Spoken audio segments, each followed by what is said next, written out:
College football is finally back with week 0 here. The Cowboys will do their final walkthrough in preparations for game 1, meaning a depth chart should be coming soon. So let's go ahead and take a stab at what we think it might look like too.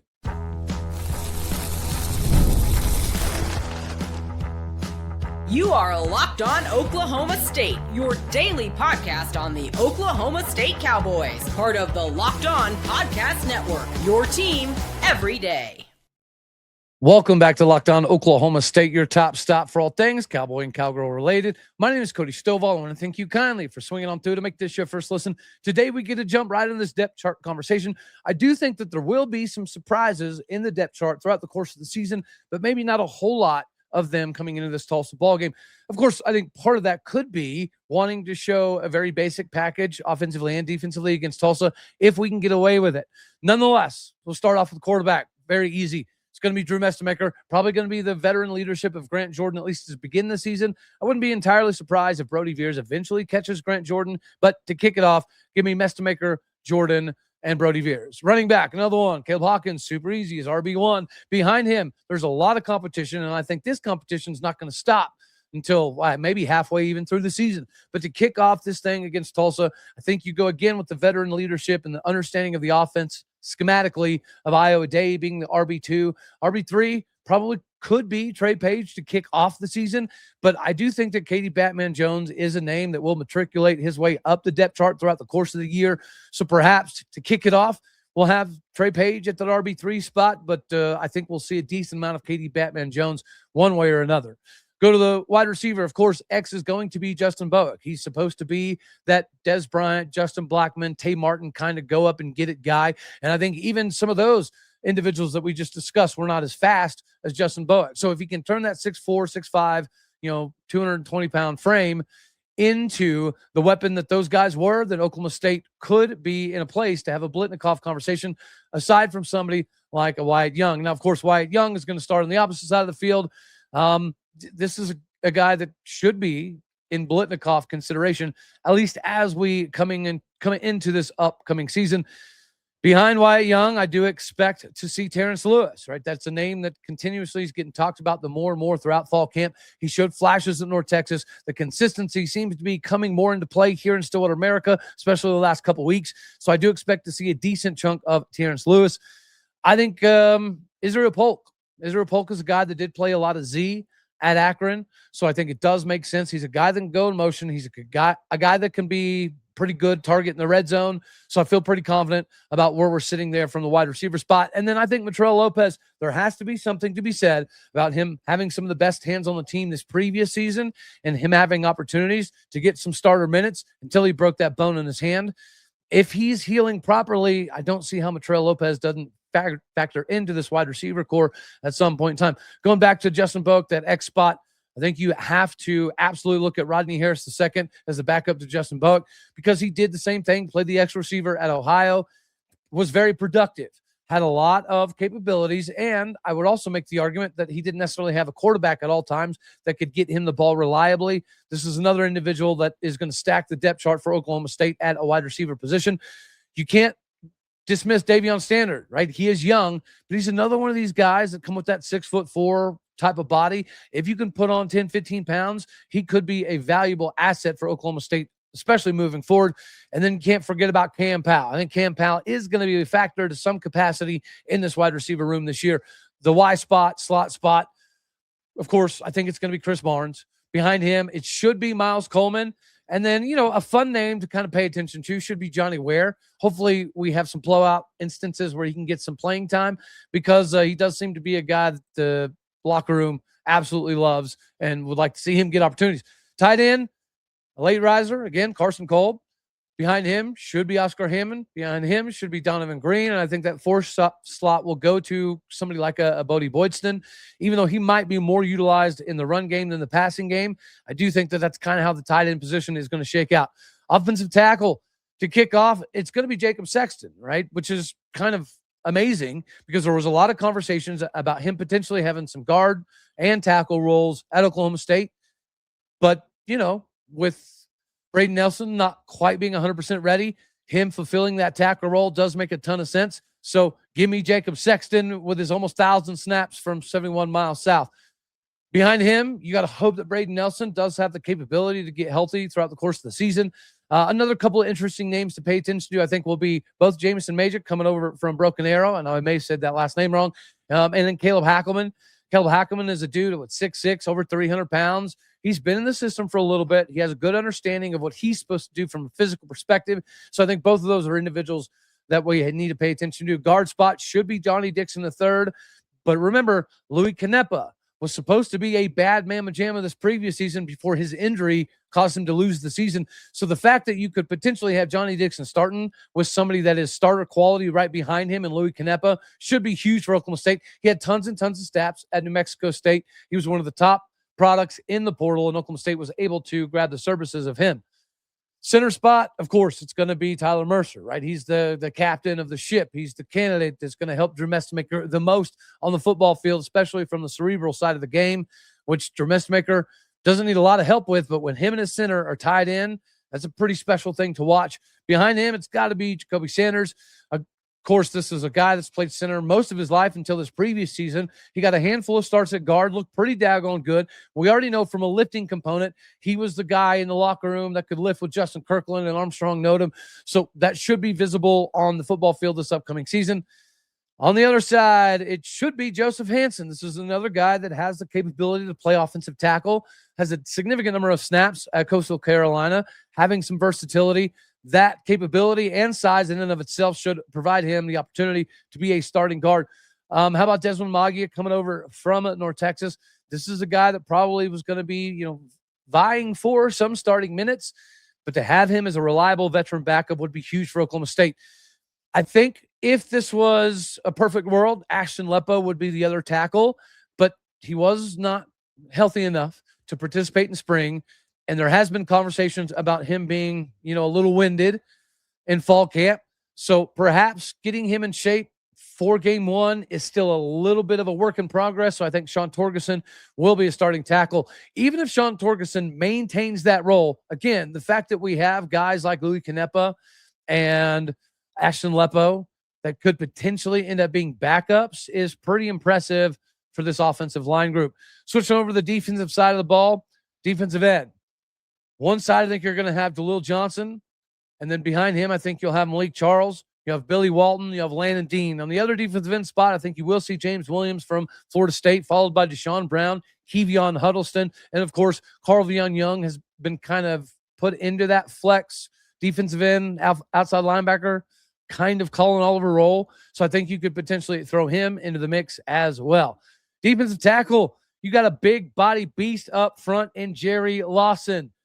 Behind him, you have that beast of a dude that was going to be the top defensive tackle for North Texas last year before he got injured, that I fail to be able to say his name, Vavili Fetify. I'm sure I'm massacring that. Somebody let me know down in the comments section why I can't say his name properly.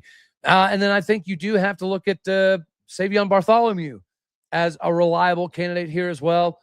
Go alongside Luke Webb, who should be a name that does kind of, creep up on the depth chart throughout the course of the season. The other defensive spot, I think you got to go with Sadiq Clements. If Imon Oates had been here the entire time with the team, going to the film room, going to the weight room, perhaps he would have a leg up to some degree to get this starting spot. But because of the circumstances around his timing, I think you do have to look at Sadiq Clements being the starter here. With Imon Oates being directly behind him, then I think you got to look at Anai White coming over from Penn State and Dominic Macon also coming over from Washington. I do think that you have to factor in Braylon Rigsby and Malik Charles into multiple spots, right? Those are guys that could kind of flex and play different positions. So I think that's something to pay attention to throughout the course of the season as well. Going to the cornerback spot, I think it is going to be LaDainian Fields locking up a CB1 spot on one side of the field. On the other side of the field, I actually do think it'll be Colin Lewis. Mo Horn will have the capability to play both sides, but currently I would put Mo Horn right behind Colin Lewis, followed by Trudell Berry coming over from Vanderbilt. And then a young cat, Merrill Davis, is like 6'2", 190. He's definitely going to have the size, skill, speed to be a valuable asset in this defense as the season progresses. Behind LaDainian Fields, I do think that we'll see a lot more Kobe Foreman this upcoming season. Getting Jeremiah Piper out of the transfer portal after spring was absolutely massive for this defense. And then a young cat, Malik Bracey, should be somebody that shows some moments throughout the course of the season. Free safety, Quentin Hammonds, right? He's going to be kind of a captain of the ship on the defensive side of the ball, especially in the back end. He's very communicative, which is going to be absolutely massive for this defense. It's going to be based off of the KISS mentality, but you still have to have guys who know how to get everybody in the right spots. Behind him, I think you'll have Cam Epps, and then a very, very underutilized individual, or at least undervalued from a fan perspective, is Markeith Williams. There's still some nuances within the defense that he's working through, but once he gets those down, do not be surprised if the Miami transfer does get himself on the field a significant amount. Evan Jackson, this is a guy that continuously gets talked about that'll play more of that kind of strong safety style of role. If he can stay consistent, much like Terrence Lewis, the ceiling is very, very, very high for him. The coach has obviously been raving about the capabilities of Evan Jackson. Then I think you have Mose Phillips coming over from Mizzou. Jeremy Cook should be an interesting name. And, of course, Braden Presley has the capability to play corner, but I think his size will eventually turn him into a safety. So he's another one of these flex options, kind of like what Cam Epps did a couple of years ago, where he played a little bit of free safety, a little bit of cornerback. That could be a role that we see out of Braden Presley this upcoming season. The hybrid safety, nickel, dime, right, contingent upon what kind of defensive setting you have running. Christian Bodnar is a name that is going to be very, very huge for Oklahoma State. Maybe a Colby Harvell-Peel, maybe a Trey Sterling. I think he could kind of fall in that classification when it's all said and done. Vincent Holmes coming over from Washington, another massive addition that it's crazy to think this dude is going to be a backup, but it appears as though he's probably going to be. Cooper Lay, I think just from nostalgic perspective, needs to get opportunities on the field. All right, linebacker position.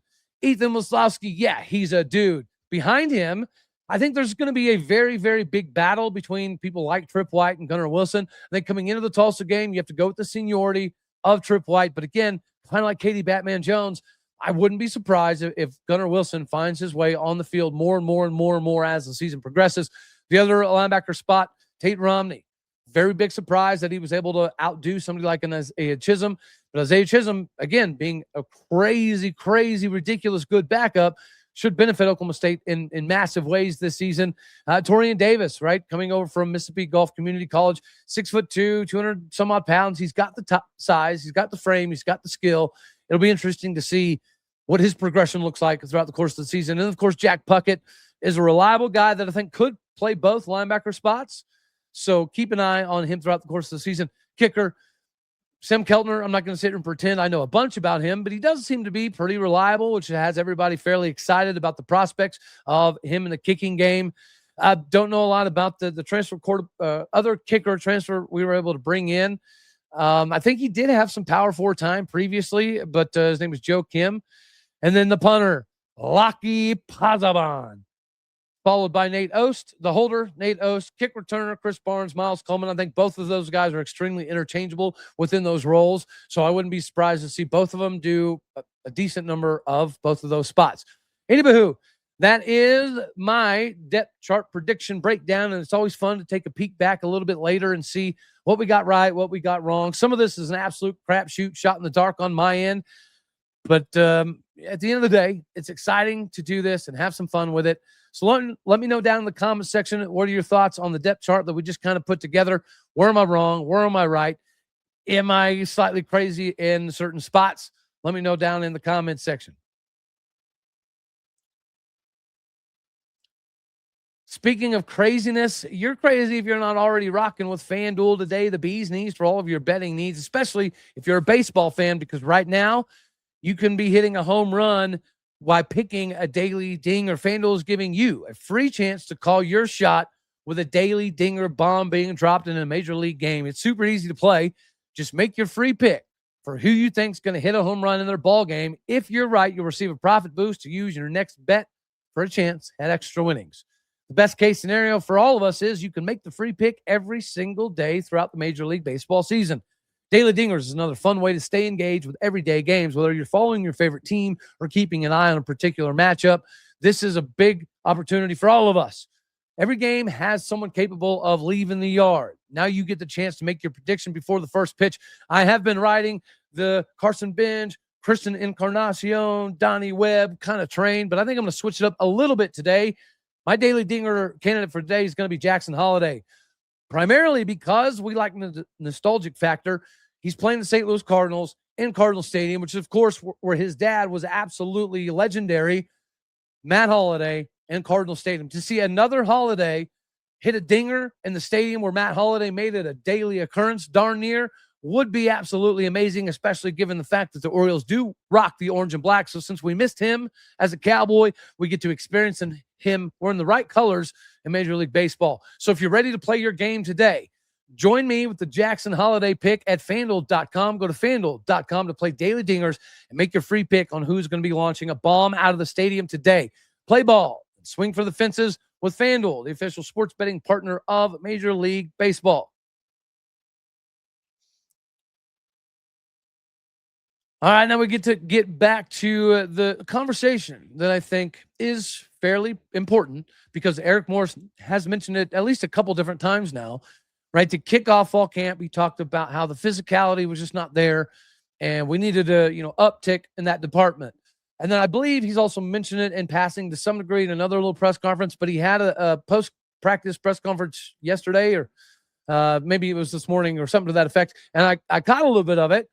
And part of it he brought up again was the physicality, about how Oklahoma State's getting a lot of praise, a lot of adulation, a lot of attention, a lot of respect without even playing a football game. And not that is, I don't know, bad per se. Eric Morris discussed how he addressed the team and said, listen, basically don't get caught up in all of the hoopla because we still haven't done anything yet. We haven't accomplished anything yet. And we still have to play games to get punched in the mouth. So the fact that Eric Morris has mentioned physicality a few times now, it I think gives us a little peek behind the curtain. Not that we're not a physical team, but we keep doing these comparisons to other defenses, whether it be 2011 or 2017 or 2021.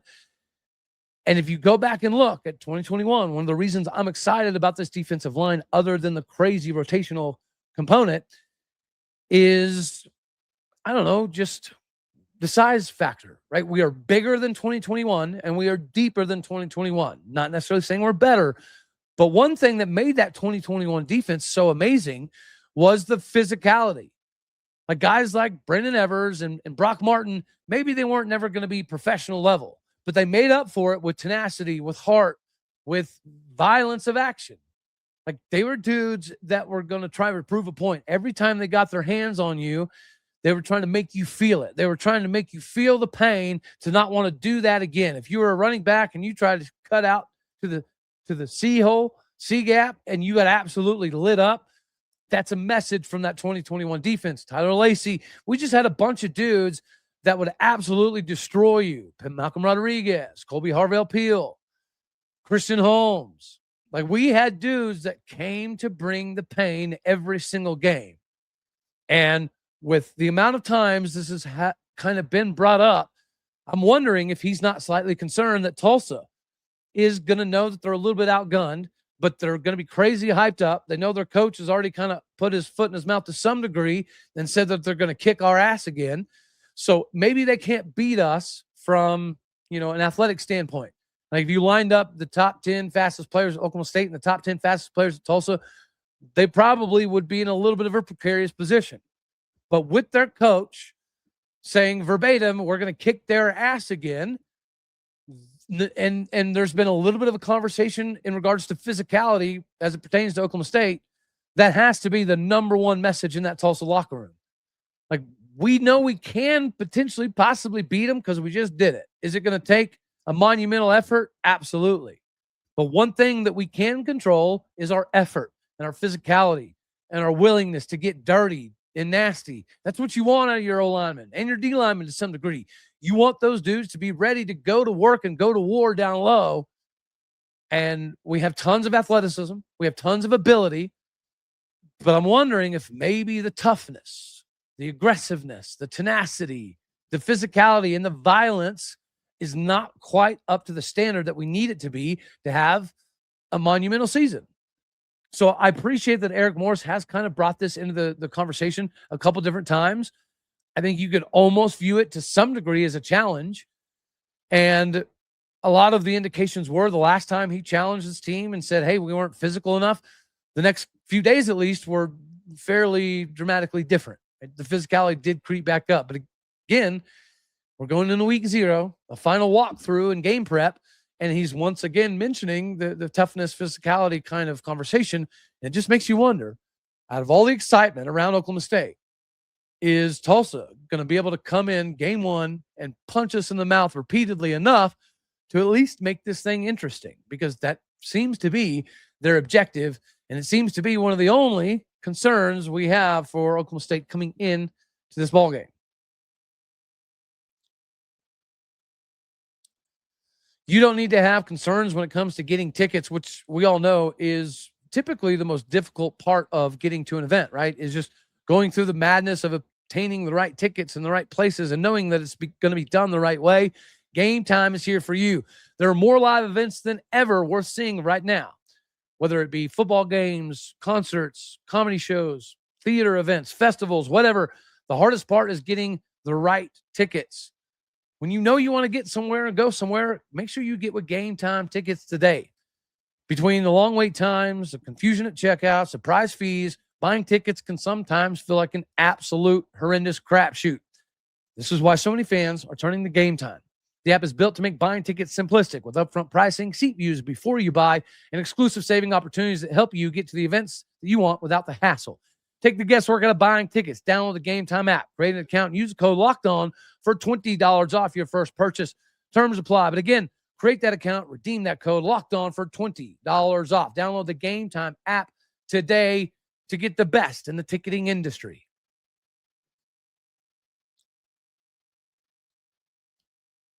All right, last but not least, we do get to talk a little bit about some of the predictions for week 0, since we do not get to participate and we're just going to be essentially going through a walkthrough.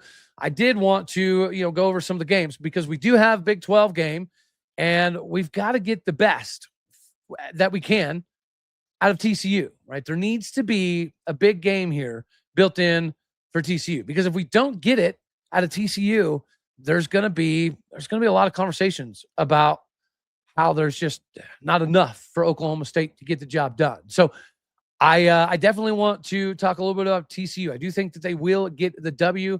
It's going to be a big opportunity for them to do so. But on top of that, you've got some other games that I think we should go over real quick. UNLV takes on Memphis. I think UNLV might be that G5 candidate, G6 candidate that can sneak up and be problematic for the CFP. So give me UNLV. I'll take Florida State over New Mexico State. I will take Hawaii over Stanford because Hawaii was really, really good last year. Sacramento State, they're darn near paying D1 roster level, so they should be good enough to beat Eastern Michigan. Give me Sac State. Jacksonville State, North Dakota State. Jacksonville State's been a pretty good buzzsaw-style team, but give me the North Dakota State Bison. NC State, Virginia. I'm going to take Virginia. San Jose State, USC, of course, USC, and TCU, North Carolina. I got to go with North Carolina. And then I've also got to talk a little bit about my friends Falcons as they get to the KCAC ball going. I did make a thumbnail for it, but it didn't come out right. But here's the general idea for what I was popping up. Friends takes on Bethany. There's probably not going to be a big conversation here, right? The Falcons have been destroying Bethany the last 6 games, and it's just been getting worse and worse and worse, right? Back to 2019, Friends won 34-31. 2021, 35-13, 2022, 55-6, 2023, 68-6, 2024, 65-15, and then last year, 73-14. I know there are some people within the KCAC that think that the Friends Falcons are going to take a step backwards without the multiple year first team All-American ESPY award winner, Cavante Baker, who right now is the greatest Friends quarterback in our history.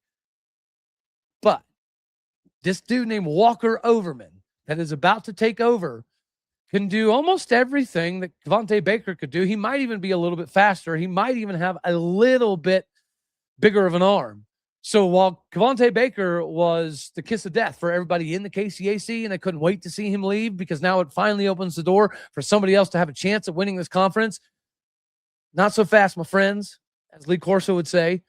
This Friends team is loaded once again. I think they're going to be able to prove it on the field this upcoming season. But, shout out to Friends University for being able to get a quarterback of this caliber. I do have Ottawa over Kansas Wesleyan as well. I think that Friends Ottawa, McPherson, and Evangel are all playoff caliber teams.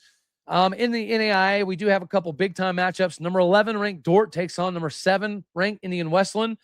Give me Indiana Wesleyan in that one. Number 6, Benedictine taking on number 9 Morningside. I'll take Benedictine. And then you have Ottawa, Arizona at number 22 taking on number 5 Montana Tech. Montana Tech is a Final Four level team. So give me Montana Tech in that one. Anywho, that's all we're going to have for this one right here. Oh, no. Lastly, I'll also add, I don't know if y'all saw it, Ross Dellinger put out a deal in regards to the Big 12, also exploring not allowing NFL players to play. Yeah, that's how it should be. The fact that Lane Kiffin and LSU are even flirting with this is such an abomination to the sport. It's a slap in the face. It's massively disrespectful to everybody in all of college football.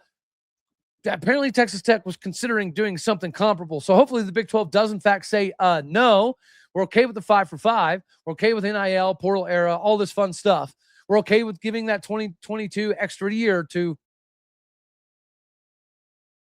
a decent number of individuals.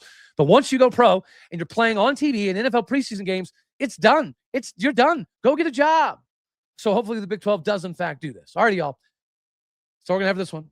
God bless. Go Pokes. Thank you for tuning in to make this your first listen here on Lockdown Oklahoma State. You could be anywhere. So happy you choose to be here. Do me a favor, hit the like button if you liked it. Dislike if you didn't. That's okay too. More importantly, share, comment, and subscribe my podcast. And people out there, do what you do. Hit the stars. Leave some reviews. All righty, y'all. Later, taters.